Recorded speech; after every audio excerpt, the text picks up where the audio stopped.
De retour à Info Rive-Sud, en septembre 2024, le gouvernement fédéral a mis en place des restrictions quant à l'embauche de travailleurs étrangers temporaires.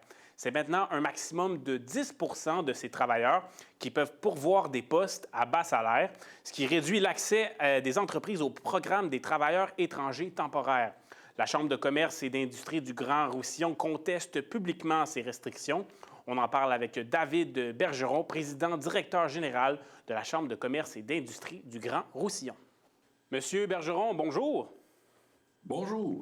Donc, ces fameuses restrictions mises en place par le gouvernement fédéral, je rappelle, en septembre 2024, au niveau des travailleurs étrangers temporaires, comment est-ce que ça nuit aux entreprises locales du Grand Roussillon, là?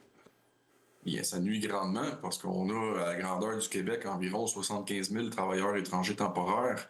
Puis juste en Montérégie, on parle d'environ 10-11 000 travailleurs. Donc, il y a plusieurs entreprises qui vont se ramasser avec des postes à combler et personne pour les combler. Donc, on va parler de refuser des contrats, on peut même aller jusqu'à fermer un corps de travail, puis tout simplement aller jusqu'à considérer peut-être même fermer certaines entreprises qui peineront à trouver des employés pour suffire à la demande. Ça, c'est ce que des entreprises qui sont en contact avec vous, avec qui vous faites affaire, qui vous disent ça, qu'il y a possibilité, qu'il y a une peur de fermer, là? Oui, tout à fait. Les entreprises sont très inquiètes. La preuve, il y a même un front commun qui est mis sur pied. On parle de la FCCQ, le CPQ, le FCEI, l'Union des travailleurs de l'hôtellerie. C'est rare que autant de pans de l'activité économique font front commun pour dénoncer une mesure qui va grandement affecter les entreprises. Les travailleurs sont dans plusieurs secteurs d'activité, dont certains sont critiques à l'économie du Québec. Vous m'avez parlé de plusieurs secteurs d'hôtellerie, de restauration. Il y a aussi le secteur agricole qui est grandement touché par le fait qu'on réduise le nombre de travailleurs étrangers temporaires. Oui, le secteur agricole, on a l'hôtellerie, la restauration, il y a des métiers comme le transport, la métallurgie, les ressources naturelles, l'agriculture. C'est vraiment répandu dans tous les pans de l'activité économique du Québec. Puis la décision du gouvernement fédéral de restreindre la quantité d'immigrants pour les travailleurs étrangers temporaires est quelque chose qui va nuire. C'est officiel. Les nouvelles chiffres, les nouveaux chiffres, les nouvelles mesures qui nous sont parvenues, c'était si le taux de chômage monte au-delà de 6 dans une région, bien, les gens n'auraient tout simplement pas le droit d'engager des travailleurs étrangers temporaires. À 0 là, on est à 10 si je comprends bien. Exactement. Puis Il y a une limitation à 10 en effet, aussi, qui est en vigueur. Donc, pour certaines entreprises, c'est critique, puisqu'on n'a pas présentement au Québec la main-d'œuvre pour aller combler ces postes-là. On a déjà des postes qui sont vacants. On parle entre 90 et 100 000, puis on n'a pas les travailleurs pour aller combler ces postes-là. Là, vous m'avez parlé du taux de chômage qui ici dépasse 6 aux dernières nouvelles, en Montérégie, on est à 5,2 que la dernière fois que j'ai vérifié. Si ça dépasse 6 on n'a plus droit du tout d'engager des travailleurs étrangers temporaires. Est-ce que c'est ce que vous m'avez dit? La mesure n'a pas été libellée en toutes lettres, mais c'est toutes des choses qui planent à l'horizon que le gouvernement fédéral veut mettre en place. On va dire à la base, l'intention est probablement bonne, c'est de pouvoir mettre des Canadiens dans des postes où est-ce qu'il y a une demande.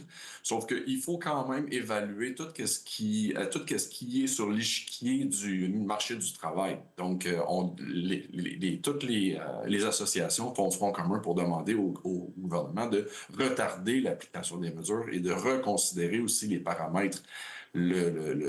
Excusez-moi l'anglicisme, le one size fits all n'est peut-être pas une mesure à appliquer dans toutes les régions du Québec. On a parlé du secteur agricole tout à l'heure. Je vais prendre un exemple cliché, celui des gens, des travailleurs temporaires étrangers qui vont aller cueillir des fraises, par exemple. Pourquoi ces travailleurs-là sont-ils essentiels pour les entreprises agricoles de la Montérégie et du Grand Roussillon, là? Bien, il y a toutes sortes de raisons pour ça. C'est qu'on parle du stéréotype là, des jeunes qui allaient cueillir des fraises il y a quasiment une vingtaine d'années. Mais aujourd'hui, avec la pénurie de main-d'œuvre qui frappe partout, les jeunes ont un éventail de travail à leur disponibilité qui sont beaucoup moins exigeants physiquement, qui sont peut-être plus attractifs que d'aller cueillir des fraises, des piments, des travails, toutes des occupations que les travailleurs étrangers temporaires, pour eux, viennent faire dans nos fermes, dans Ils toutes sont nos plus productions volontaires. maraîchères. Tout à fait. Parce que eux, dans un certain sens, ils peuvent sortir de pays où est-ce que leur situation économique est précaire pour venir faire du travail ici que nos citoyens puis nos gens de la région, mais peut-être rebutent ou iraient vers des conditions qui sont plus favorables ou plus appréciables pour eux. Ce qui est logique et quand même, c'est quelque chose qui est normal. Mais ça reste que ce travail-là doit être fait. Puis il y a Ouais. des cultivateurs qui sont obligés de tout simplement laisser aller des cultures parce qu'ils n'ont pas la main-d'œuvre pour les récolter. Mais là, avec l'augmentation du taux de chômage, est-ce que des gens d'ici pourraient être plus enclins à aller faire ce genre de travail-là, justement? Mais si on le regarde juste sur le point de vue mathématique, oui, des gens peuvent être enclins à aller faire ce travail-là. Est-ce que la base de gens qui sont disponibles pour le faire veulent? C'est là où la question se pose.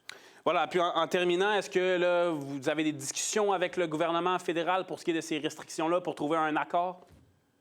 Personnellement, non, puisque dans la région du Grand-Roussillon, on n'a pas le poids nécessaire Ouais. pour faire changer les législations, mais on fait partie du front commun de toutes les entreprises et toutes les associations qui dénoncent et implorent le gouvernement de reculer et reviser surtout les normes qu'il prévoit implanter. Bien, Monsieur David Bergeron, président directeur général de la Chambre de commerce et d'industrie du Grand-Roussillon, merci beaucoup pour votre temps. C'est un plaisir pour moi. C'est ce qui conclut l'émission. Je vous invite à aller lire nos articles sur le site web du tvrs.ca ou encore nous suivre sur nos réseaux sociaux. On se retrouve mardi 17h. C'était Info Rive-Sud. À la prochaine.